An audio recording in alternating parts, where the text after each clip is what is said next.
दोस्तों, चंद्रयान 4 मिशन के साथ इसरो चंद्रमा पर चौका लगाने की तैयारी में है।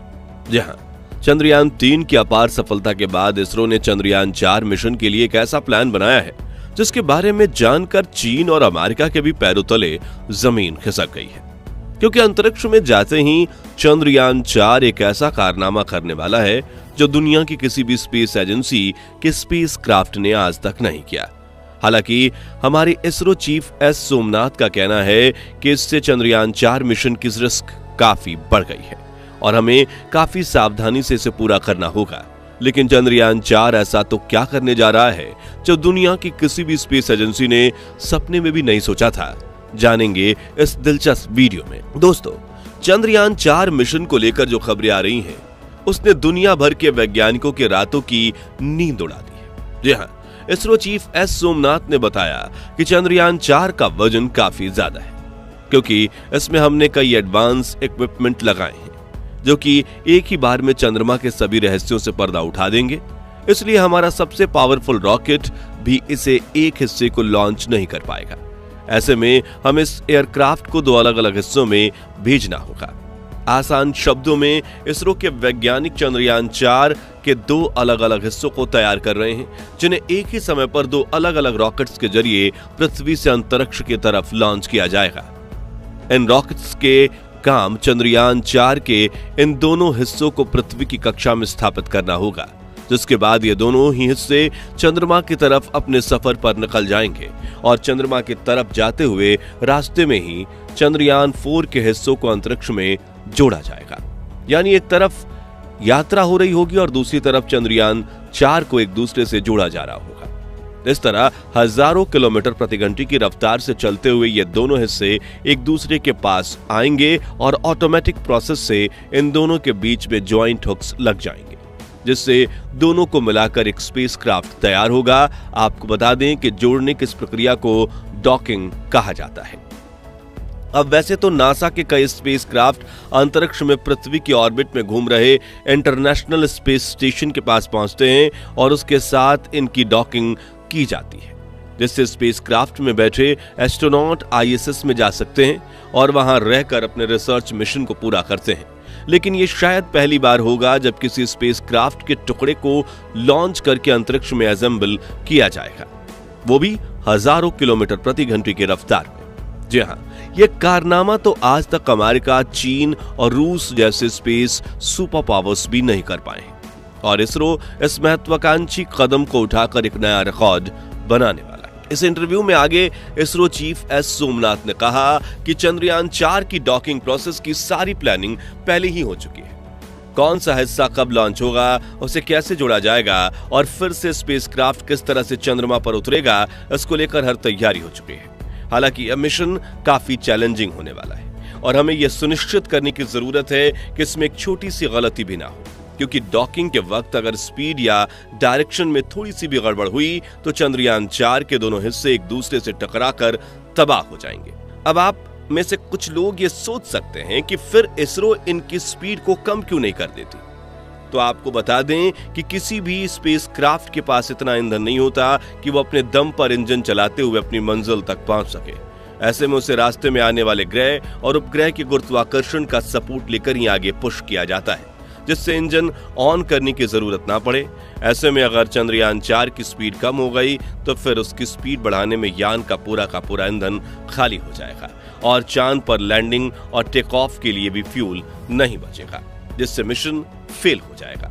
जी हाँ, हमने टेक ऑफ शब्द का प्रयोग किया क्योंकि चंद्रयान 4 अपने पिछले साथी यानी चंद्रयान 3 की तरह ही चांद पर रिसर्च करके वहीं बंद नहीं होगा, बल्कि इसमें एक पावरफुल रोबोटिक आर्म लगाया गया है जो चंद्रमा पर लैंडिंग करते ही वहां गड्ढा खोदेगा और सैंपल कलेक्ट करके कैप्सूल में भर देगा, जिसके बाद विक्रम लैंडर एक बार फिर टेक ऑफ करके चंद्रमा की कक्षा में वापस आएगा, जहां प्रपल्शन यूनिट के साथ एक बार फिर से डॉकिंग होगी और वो चंद्रमा से पृथ्वी का सफर शुरू करेगा। कुछ दिनों बाद चंद्रयान 4 एक बार फिर से पृथ्वी की कक्षा में एंट्री लेगा, जहां से री एंट्री मॉड्यूल स्पेसक्राफ्ट से अलग हो जाएगा और सैंपल के साथ पृथ्वी पर सुरक्षित लैंडिंग करेगा। हालांकि यह अपने आप में एक बहुत ही पेचीदा प्रक्रिया है। लेकिन ये सारा मिशन जो है बेहद रोमांचकारी लगता है और हमें पूरी उम्मीद है कि इसरो हमेशा की तरह भारतीयों की उम्मीदों पर खरा उतरेगा और अंतरिक्ष में एक बार फिर कामयाबी के नए झंडे गाड़ेगा। दोस्तों, इसमें हमेशा इसरो दूर की सोचता है।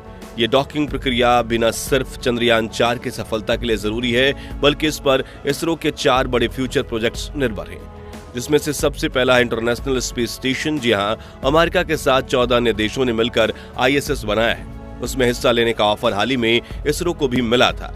नासा स्पेस एजेंसी चाहती है कि इसरो उनके साथ जुड़े और ISS पर कुछ जरूरी अपग्रेड्स करे, लेकिन इसरो ने कहा कि हम अपना स्पेस स्टेशन खुद बनाएंगे और ISS बनाने के लिए अंतरिक्ष में अलग अलग रॉकेट्स के जरिए कई पार्ट्स ले जाने होते हैं, जिन्हें डॉकिंग की मदद से ही जोड़कर पूरा यान बनाया जाता है। ऐसे में चंद्रयान 4 की डॉकिंग सक्सेसफुल होते ही इसरो अपना स्पेस स्टेशन बनाने में जुट जाएगा, जिससे 2035 तक लॉन्च करने का प्लान है। इसके अलावा चंद्रयान 4 की डॉकिंग, लैंडिंग और रिटर्न मिशन सफल होते ही इसरो सरकार से 3 और सीक्रेट प्रोजेक्ट्स को अप्रूवल लेगी, जिन्हें कंप्लीट करने का विजन साल 2047 का है। वहीं आपको बता दें कि चंद्रयान 4 के बाद इसरो 2030 तक चंद्रयान 5 को भी लॉन्च करेगी, जिसमें भारतीय एस्ट्रोनॉट्स को चांद पर भेजा जाएगा। लेकिन इसरो का हर अपकमिंग मिशन चंद्रयान 4 की सफलता पर टिका है। ऐसे में इसरो के वैज्ञानिक चंद्रयान 4 पर पूरी सटीकता के साथ दिन रात काम कर रहे हैं और इसे साल 2025 में लॉन्च कर दिया जाएगा। आपको बता दें कि चंद्रयान 4 से पहले इसरो 2 और महत्वाकांक्षी प्रोजेक्ट्स पर काम कर रही है, जो है गगनयान और पुष्पक विमान। जिसमें गगनयान की बात करें तो भारत ने अपना एक ऐसा स्वदेशी स्पेसक्राफ्ट बना लिया है जिसमें एस्ट्रोनॉट्स बैठकर अंतरिक्ष में जा सकते हैं। इस अंतरिक्ष यान की टेस्टिंग भी हो चुकी है और इसमें बैठकर अंतरिक्ष में जाने वाले क्रू मेंबर्स की ट्रेनिंग भी शुरू कर दी गई है। इस क्रू में group captain Prashant Balakrishna, group captain Ajit Krishna, group captain Angad Pratap और विंग कमांडर शुभांशु शुक्ला का नाम शामिल है। गगनयान मिशन को साल 2025 में लॉन्च किया जाएगा, जिसमें भारत के 3 एस्ट्रोनॉट्स को गगनयान स्पेसक्राफ्ट में बिठाकर अंतरिक्ष में पृथ्वी की 400 किलोमीटर वाली कक्षा में भेजा जाएगा, जहां वो 3 दिन तक यान में घूमते हुए एक्सपेरिमेंट करेंगे, जिसके बाद पृथ्वी पर सही सलामत वापस लौट आएंगे। अब पुष्पक की बात करें तो ये एक RLV यानी कि रीयूजेबल लॉन्च व्हीकल है, जिसका तीसरा सफल परीक्षण कुछ दिन पहले ही किया गया है। लेकिन आपके दिमाग में ये सवाल उठ रहा होगा कि आखिर पुष्पक किस काम आएगा। तो जैसा कि आप जानते हैं कि किसी भी स्पेसक्राफ्ट को अंतरिक्ष में ले जाकर लॉन्च करने वाले रॉकेट को समंदर में गिरा दिया जाता है, वहीं दूसरी बार काम नहीं आता। अब एक रॉकेट की कीमत 100 से 200 करोड़ तक चली जाती है। जैसे इस वक्त इसरो के सबसे ताकतवर PSLV यानी पोलर सैटेलाइट लॉन्च व्हीकल से एक लॉन्च करने का खर्च 130 करोड़ रुपए है, जबकि नासा के SLS यानी रियूजेबल लॉन्च व्हीकल डेवलप किया है, जो किसी भी स्पेसक्राफ्ट या सैटेलाइट को लॉन्च करके अंतरिक्ष में ले जाएगा और फिर समंदर में गिराकर तबाह होने के बजाय उड़ते हुए अंतरिक्ष से वापस पृथ्वी के वातावरण में आ जाएगा और एक फाइटर जेट की तरह किसी भी एयरपोर्ट पर रनवे में लैंड करेगा, जिसके बाद इसे रिफ्यूल करके इसका दोबारा इस्तेमाल भी किया जा सकेगा, जिससे जो सैटेलाइट 130 करोड़ रुपए में लॉन्च हो रही है, उसे लॉन्च करने का खर्च 10 करोड़ से भी कम होगा। और इसरो के पुष्पक के सफल ट्रायल को देखकर दुनिया भर के कई देशों ने अपने सैटेलाइट लॉन्च का ऑर्डर नासा और चीन से कैंसिल करके इसरो को देना शुरू कर दिया है, जो वाकई में काफी गर्व की बात है। तो दोस्तों, अगर आपको भी इतने महत्वपूर्ण स्पेस मिशन करने वाली भारतीय एजेंसी इसरो पर गर्व है तो कमेंट बॉक्स में जय इसरो जरूर लिखिए।